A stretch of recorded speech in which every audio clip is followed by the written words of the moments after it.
Oke, Assalamualaikum warahmatullahi wabarakatuh. Waalaikumsalam warahmatullahi wabarakatuh. Oke, kembali lagi bersama kami di channel Angkringan Baca. Salam literasi para sahabat-sahabat baca dimanapun kalian berada. Oke, kali ini kita akan melanjutkan pembahasan yaitu tentang salah satu buku ya yang memang bestseller yang kemarin sudah episode 1 kita jelaskan. Di tengah-tengah cerita kita jeda kan memang karena waktunya ya. Nah sekarang kita lanjutkan teman-teman semua sahabat-sahabat baca tentang perjalanan kisah cinta Laila Majnun yaitu atau Laila dan Qais. Nah mungkin langsung saja ya bang, kita langsung tanpa banyak basa-basi gitu ya, kita langsung ceritakan bagi teman-teman yang ingin mendengarkan tanpa ingin membaca terlebih dahulu, ya ini kita akan sajikan kepada teman-teman semua para subscriber dimanapun kalian berada. Oke, jadi kemarin kita sampai mana bang? Sampai perpisahan Laila. Lamaran pertama yang ditolak. Lamaran pertama Qais yang ditolak oleh orang tuanya Laila ya. Oke, mungkin bisa dilanjutkan bang. Setelah itu seperti apa sih kisah cinta dan ceritanya itu? Ya langsung aja. Jadi ini kan ketika Laila dilamar sama orang tuanya Qais dan itu ditolak Qais. Nah ini masa kesakitan pertama yang dialami Qais selanjutnya. Nah dari hal ini ketika melihat kabarnya tahu bahwa Qais itu tidak bisa bersatu dengan Laila pada saat itu, nah Qais semakin tersiksa batinnya bahwa harapan untuk bersatu dengan Laila ternyata sudah menghilang. Pada saat itu dia beranggapan bahwa apakah memang saya sampai di sini batasnya gitu ya. Lah dari hal ini orang tua Qais Al-Omri ini itu melihat anaknya yang semakin kok kemarin sudah terlihat cahaya kehidupannya mulai tampak lagi gitu. Tapi kenapa hampir redup kembali gitu? Kembali soal itu. Nah makanya dari hal ini Qais abahnya ya Al-Omri itu menawarkan udah lupakan Laila, pilih wanita yang terbaik dia dimanapun yang kamu mau. Kita punya wanita-wanita terbaik tercantik di kabilah kita gitu. Kamu nanti akan jadi seorang raja, kau punya kedudukan dan lain sebagainya macam.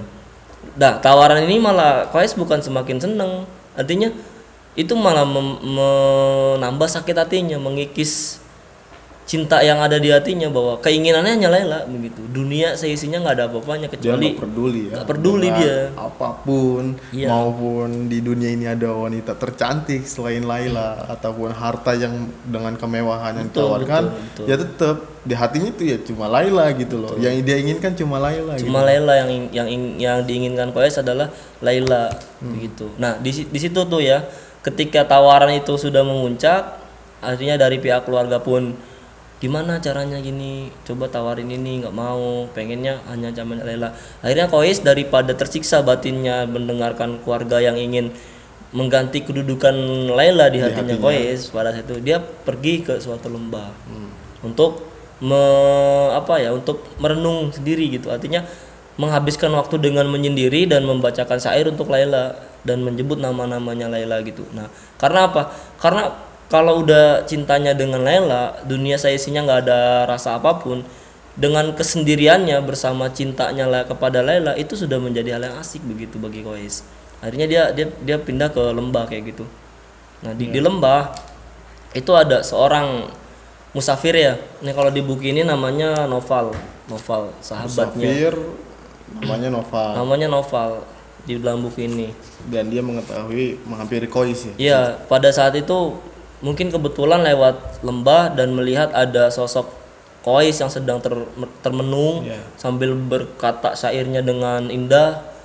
Terus Noval mengira bahwa ini bukan orang sembarangan gitu. Artinya ini yang selama ini dibicarakan oleh halayak umum kan jadi viral baru itu. Trending topik lah bahasanya. Pada saat itu lagi trending topik bahwa ada sosok laki-laki yang sangat tergila-gila pada wanita kan gitu. Ini dalam tanda kutip tergila-gilanya ya.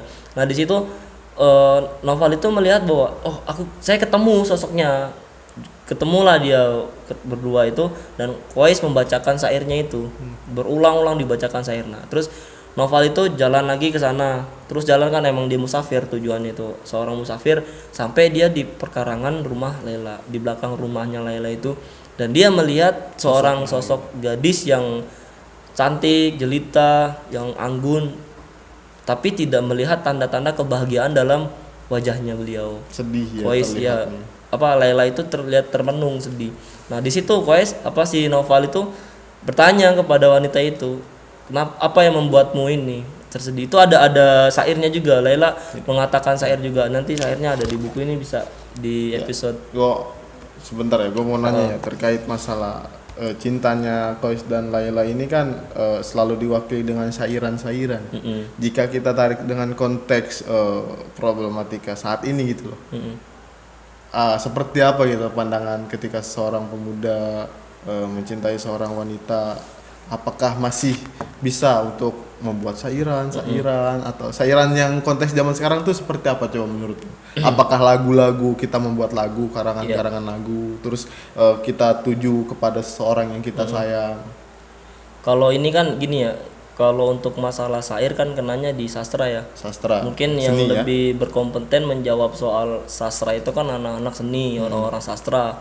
Lah kalau misalkan kita mencoba merenung, gue mencoba merenung ya, bahwa puisi itu ada ungkapan hati. Jadi cara kita menakwili isi hati ya dengan puisi. Karena gue seringnya begitu, karena gue kadang nulis puisi, kadang gitu, kadang buat lukisan-lukisan yang ini gue pengen ngungkapin ini, ekspresi ini begitu. Tapi kan medianya beda-beda. Mungkin ya saat itu Koes mengungkapkan isi hatinya lewat puisi. Ya misalnya lu cinta sama siapa gitu, lu mengungkapkan isi hati lu kepada dia biar sampai. Ya bisa misalnya lu ya bisa pasang foto dia di WhatsApp gitu. Iya, profil WhatsApp begitu. Itu kan bisa kayak gitu. Makanya kayak pasangan itu mungkin berarti salah satu bentuk ungkapan kita bahwa kita sayang, iya, cinta atau suka sama ekspresi dia. aja sih, bentuk ekspresi bahwa mewakili ekspresi atau mewakili hati gitu ya. Bahwa kita punya eksistensi, bahwa eksistensi kita itu mencintai dia, itu kayak gitu yang gua baca kayak gitu. Nah itu bisa lewat situ. Ini makanya pada saat itu Koes mengungkapkan ekspresinya dengan sairan. Nah soalnya apa? Memang di tradisi Arab juga kan memang itu para sairan itu adalah salah satu keahlian juga ya. Keahlian orang-orang Arab itu memang, karena tidak semua orang Arab itu bisa membuat syair. Iya benar, lebih pada saat itu ya. Terus nah ketika Koes itu sampai di Noval itu sampai di perkarangan ini rumahnya itu Laila, terus Noval itu mengungkapkan syairnya Faiz. Gini. Terus dia tanya Laila itu, kamu dapat di mana syair ini? Saya ketemu sama orang yang ada di lembah. Itu dia Faiz kayak gitu akhirnya. Nah Laila membacakan syair lagi. Nanti titip sampaikan pada Faiz, ini ungkapan hati saya begitu. Udah Noval balik ke sana dan ngasih dia mengasih apa yang diberikan sama Noval itu dari Laila. Itu syair yang menggugahkan hati bahwa posisinya kayak gini, saya juga sama menderita kayak gitu. Kayak gitu. Jadi dua insan ini benar-benar memang pengen bersatu gitu karena memang keadaan. Berarti ketika seseorang berani untuk mencintai, berarti harus siap juga untuk merasakan penderitaan gitu. Betul. Dalam tanda kutip penderitaan ini adalah ujian untuk seberapa jauh kita melihat bahwa kedalaman cinta kita sampai mana sih kayak gitu. Kalau misalkan cuman misalnya sini ke rumah gitu, di chat hujan, nanti lah malas, nah itu belum dalam cintanya. Dalam tanda kutip ke rumah itu maksudnya ini loh ya, bukan untuk bertemu, untuk bertemu, meluapkan rasa kangennya itu ya mungkin sekedar ketemu, kita ngobrol bareng, kita kan kalau cerita bareng kayak iya gitu. Di zaman dulu itu kan kalau seingat gue ya di Indonesia itu kalau kedua insan saling rindu nih, itu kan ada dinding gitu, jadi mereka cuman mendengarkan saling ngobrol lewat dinding, itu suaranya itu udah hilang rasa rindunya itu. Pokoknya obatnya rindu itu ya kak, ya bertemu kayak gitu. Nah di sini ketemu kan tadi ya cerita Noval itu udah ketemu tuh, dikasih itu. Nah ada harapan untuk dia kembali lebih terlihat lagi lah itunya cahaya kehidupannya Kois itu. Ternyata Laila juga sama merasakan rindunya itu. Di situ ada harapan bahwa dia ya pasrah, keadaan sudah begini, lamaran ditolak, orang tua ngasih begini, saya pindah ke Lembah, dia pasrah tuh Koes, pasrah karena cintanya itu ya sudah masih belum waktunya untuk bersatu kayak gitu kan. Kadang kayak gitu, misalkan lu lagi berjuang nih hari ini, lu sudah dulu beres, habis itu lu mau membangun bisnis, itu kan ada usaha perjuangan. Nanti kalau lu udah semuanya apa yang ingin effort lu ingin ditingkatkan, lu sudah pada masanya itu, lu akan ketemu satu. Waktunya aja yang membuktikan. Asalkan tadi komitmen dan kekuatan cintanya ini harus sama-sama kuat. Kalau yang berjuang si cowok doang ya nggak bisa. Ya memang terkadang Bang banyak ya ketika gua melihat, mungkin gua juga pernah merasakan ya, dalam posisi seperti ini. Kita awalnya memang saling membuat perjanjian atau komitmen seperti itu.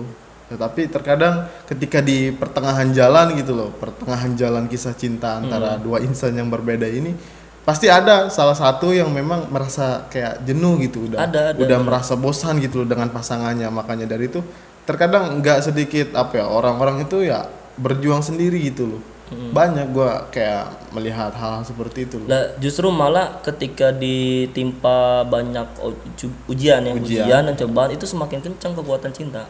Itu berarti ujian ini berarti membuktikan, Iya, untuk membuktikan bahwa bener nggak sih lu cinta sama gua gitu loh. Itu Bener salah nggak sih? satunya.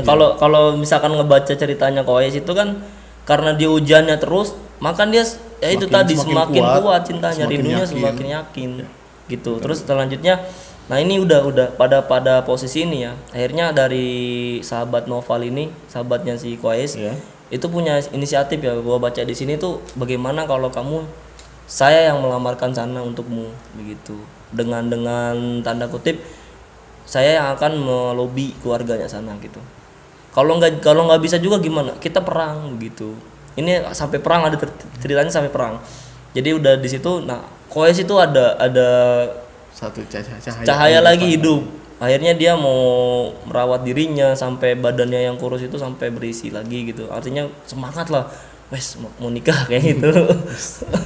Udah jangan muring-muring terus kayak gitu. Udah besok nikah kayak gitu. Kan semangat tuh kayak gitu kan, tuh semangat gitu. Akhirnya dari situ Noval balik tuh ke sana, biasa dengan tradisi Arab, dengan menawarkan gini gitu.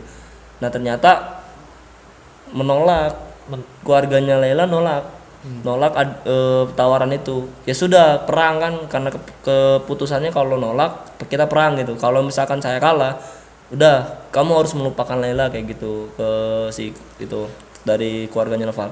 Kalau misalnya Laila yang kalah keluarganya, ya sudah Laila harus disatukan dengan Koes. Perang terjadi, setelah perang terjadi ya, terus yang menang itu Noval, pihaknya Noval, pemuda-pemuda yang di lobi sama Noval itu untuk perang itu terjadi tuh, menang. Harus aturannya diberikanlah Laila kepada Noval untuk disatukan ke Kois. Tapi ayah abahnya Laila itu bilang bahwa kalau misalnya kamu mau ngambil Laila, sudah tebas aja leher saya gitu. Karena apa?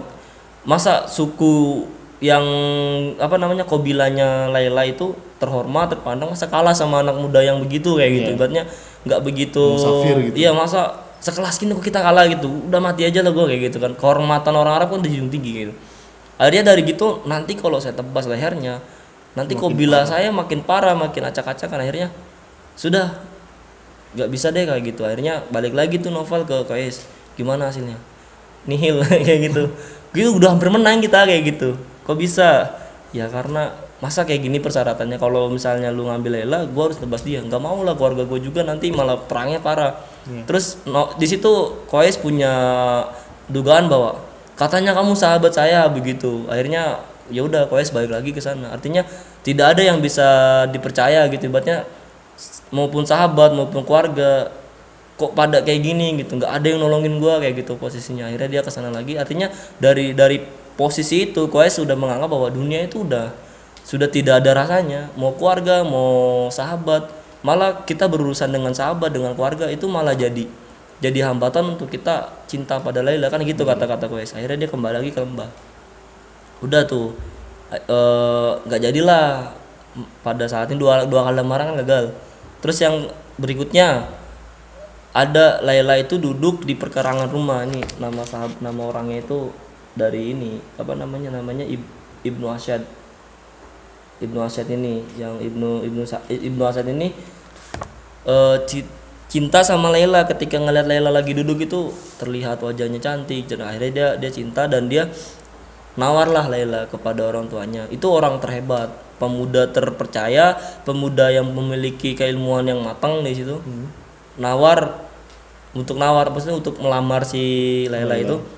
Tapi pada saat itu ayahnya Laila bilang belum saatnya. Laila masih belum Masih pas, di bawah umur masih lah di ya. bawah umur, masih belum pas untuk dinikahi, belum matang secara psikologi maupun secara fisiknya.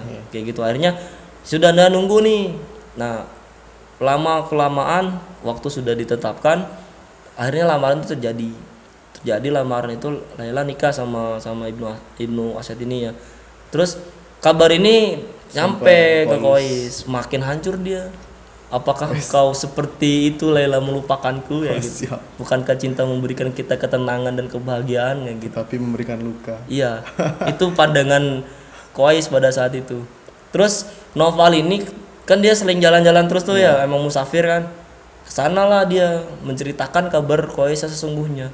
Terus kata Laila, kabarkan pada Kois, dia memang Laila itu menikah itu tidak dengan rasa cinta yang ditumbuhkan saat dia pernikahan. Artinya dia masih memendam rasa cinta terangat dalam kepada Kois. Sampaikan lagi, udah di situ ada secercah cahaya lagi hidup. Kois itu kutunggu jandamu deh kayak gitu. Kalau bahasa kita sekarang begitu, wes jandamu aja kayak gitu. Siap, saya nunggu jandanya. Kayak gitu bahasanya, tapi nggak kayak gitu anjir. Kalau di buku mah lebih romantis, lebih dramatis sekali di buku. Nah udah setelah itu Ibnu Asyad ini kalau mau menyetubuhi Laila, itu kalau jangan kan menyetubuhi ya, di kamarnya aja, di kamar pengantin lah bahasanya, itu Laila terbayang selalu ingetnya Kois gitu. Sama dia juga, cuman dia nggak dipublis aja. Kalau Kois kan di depan umum kan publis. Laila dia enggak. Ya karena memang laki-laki. Iya, kalau wanita lebih cenderung memendam rasa ya. Padahal dia suka sama lu nih, tapi dia gengsi mau ngomong kadang begitu. Ya iya, itu kan memang salah satu sifatnya wanita gitu. Tabiat. Dia lebih memilih untuk memendam perasaannya daripada untuk mengungkapkannya gitu loh. Tetapi laki-laki memang lebih Dituntut harus peka. ya memang itulah salah satunya. Jadi laki-laki itu dituntut harus peka terhadap perasaan seorang wanita yang memang menyukai laki-laki itu. Iya. Jadi gimana, serba salah jadi laki-laki. Ya nggak serba salah, kitanya aja yang kebetulan salah. Ya, terus gimana kelanjutannya? Ya lanjutnya ya. Ketika kabar itu datang, nah Ibnu Asyad ini itu sampai tidak pernah menyetubuhi sama sekali Laila, sampai saat dia kepikiran juga tuh, Ibnu Asyad kepikiran bahwa aduh kok gue begini amat gitu, gue udah nikah tapi belum merasakan pernikahan yang dalam tanda kutip sesungguhnya ya, ada hubungan begitu kan. Karena mencintai seorang wanita yang tidak mencintai dia. Iya, bahaya kan begitu. Sampai sakit Ibnu Asyad tuh, sampai sakit, dan akhirnya beliau meninggal. Nah, ketika tahu kabar Ibnu Asyad meninggal, Noval ini nyampaikan lagi kepada Kois. Dah, kesempatan lu sekarang bang, kayak gitu. Sikat bang, kayak gitu kalau bahasa kita ya. Sikat. Gimana caranya? Udah, nanti kita bikin strategi. Nanti saya bilang ke Laila jam sekian kalau ada suara Kois keluar kayak gitu. Nah, Laila itu Kois itu oke dah siap gitu. Akhirnya dikasih tahu lah tanggal dan jamnya sekian itu jam berapa. Nah, Kois itu lari ke rumah Laila. Lari terus sampai belakang rumah Laila. Dia mengatakan dan membacakan syair-syairnya. Laila dari kamarnya ngedenger, ini suara Kois keluar. Ketika keluar itu pertemuan pertama, sekian lamanya baru ketemu dan bertahun-tahun dan dipertemukan dalam satu waktu tertentu, dan dia tidak menyangka bahwa waktu itu akan datang. Itu kekuatan cinta, boy. Hal itu waktu yang ditunggu-tunggu. Itu yang ditunggu-tunggu. Kekuatan cinta itu akan jadi kayak merekah pada waktunya, siap. Ngeri kan ya? Jauh, nah terus tapi akan bersatu pada waktu yang tepat. Iya, gitu. Jauh itu jaraknya antar negara kalau nggak salah itu kalau di buku ini. Iya. Kayak gitu. Nah, ketemu dalam waktu yang tidak disangka-sangka dan diduga, dia ketemu dan memandang wajahnya, inilah kekasihku Laila, inilah kekasihku Kois. Nah, tapi di situ Kak Kois langsung mengucapkan astagfirullahaladzim, dia lari lagi ke gua lembahnya. Gua waktu baca buku itu ini kenapa ini orang kayak gitu, udah nemu waktu yang ditunggu-tunggu oleh dia. Iya, harusnya kan udah jadi, udah kita cari nikah gitu. Nah, pas ketemu Laila mikir apakah kau sudah tidak mencintaiku begitu. Akhirnya kepikiran juga, kepikiran stres, nggak stres ya, artinya kepikiran sampai sakit dan meninggal di situ. Nah Kois ya mungkin saking gugupnya, saking bahagianya kan untuk mempersiapkan semuanya itu di lembah itu, tahu kabar itu Laila sudah meninggal, langsung pingsan, dia pingsan geblak nangis, sudah tidak ada lagi harapan aku untuk hidup begitu. Dikasih tahu sama Noval, terus gimana ini? Udah biarkan saya menemui Laila di sana. Akhirnya Kois ke sana lagi.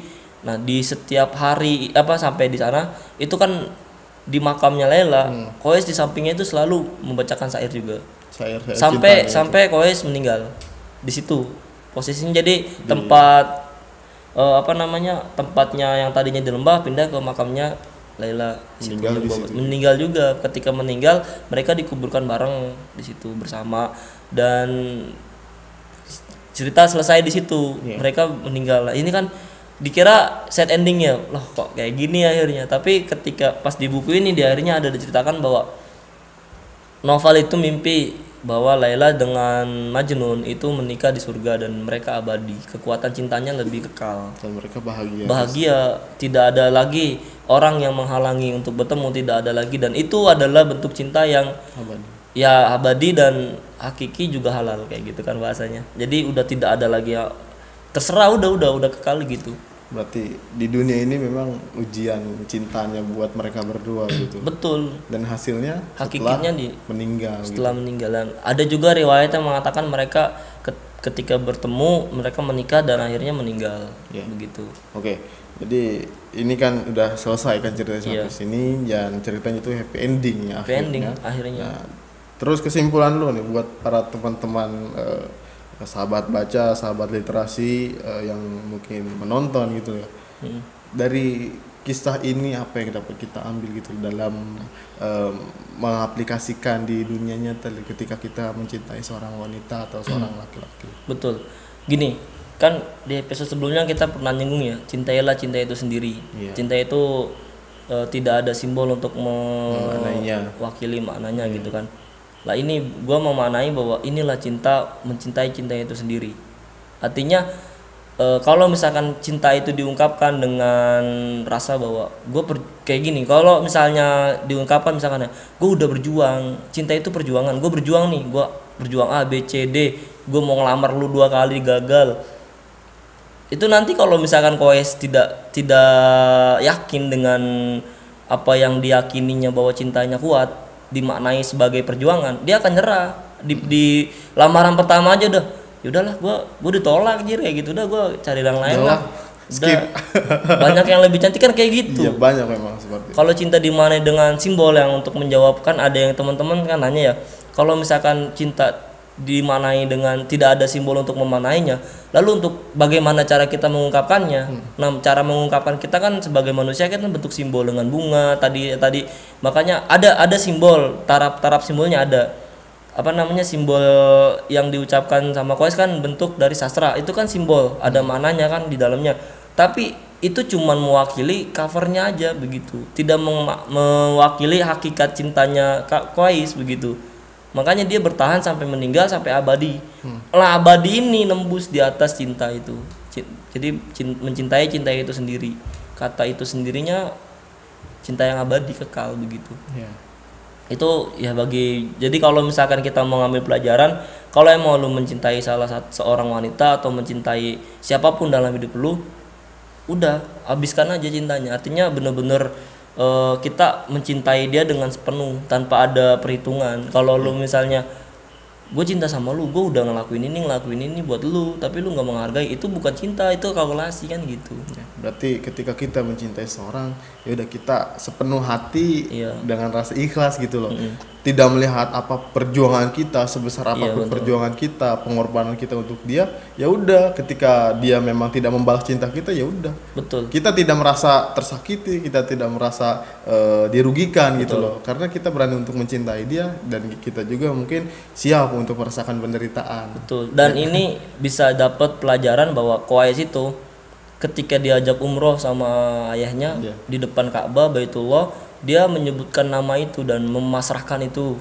Artinya Koes itu udah pasrah. Ya Allah, saya udah cinta sama Laila, saya udah doa di depan Ka'bah dengan sungguh-sungguh doa sampai dia ninggalin dunia seisinya itu kan menyendiri. Lah menyendirinya Qais itu kan nggak cuma Laila yang diinget, artinya dia sudah pasrahkan hatinya itu untuk, makanya ketika dia ketemu Laila dan mengucapkan astagfirullah itu balik lagi ke sana karena di posisi itu Qais sadar bahwa apa namanya harusnya cinta ini mendekatkan kita kepada Allah kayak gitu, bukan malah menjauhi kita iya. kepada Allah gitu. Nah itu satu sisi ya yang kita baca dari ceritanya Qais dan Laila. Tapi juga ada yang ulama mengatakan bahwa cintanya ini tuh Qais itu ibaratkan kalau orang yang sudah ma'rifat billah, udah cinta sama Allah, itu dia tidak melihat dunia dan seisinya itu udah nggak ada apa sih dunia kayak udah gitu, ada artinya gitu. setetes ya itu kalau bahasa, kalau ini kan kalau tingkatan ma'rifat kita kan belum, maksudnya kita masih jauh. Ini kita membaca pada orang-orang yang sudah ma'rifat billah kayak kita ngaji di karangan hikam itu yang Ibnu Athaillah kayak gitu. Terus kalau mau ngelihat kisahnya Siti Jenar yang di negara kita sendiri, terus kalau mau ngelihat ceritanya misalnya Syekh Abdul Qadir Al-Jilani gimana tingkat ma'rifatnya, atau ulama-ulama kita sekelas kayak Al-Maghfurullah Bauchi, sudah cintanya sudah billah, sudah cintanya ya cinta Allah. Nah makanya Laila Majnun ini menceritakan bahwa kalau misalkan orang udah cinta sama Allah udah kayak gini, cintanya cinta terus. Makanya dia sholat itu bukan jadi kalkulasi lagi, karena sudah menjadi ini kewajiban saya dan begitu, dan ini kebutuhan saya gitu maksudnya. Gitu. Oke. Mungkin sampai sini ya Bang ya. Siap. Kisah akhir dari cintanya Laila Majnun, dan mereka itu akhirnya bahagia di dalam mimpinya Novel ya. Novel bermimpi mereka itu bahagia di dalam alam selanjutnya gitu loh ya. Betul. Setelah alam dunia, karena alam dunia ini mungkin adalah semua cobaan-cobaan cinta untuk mereka berdua.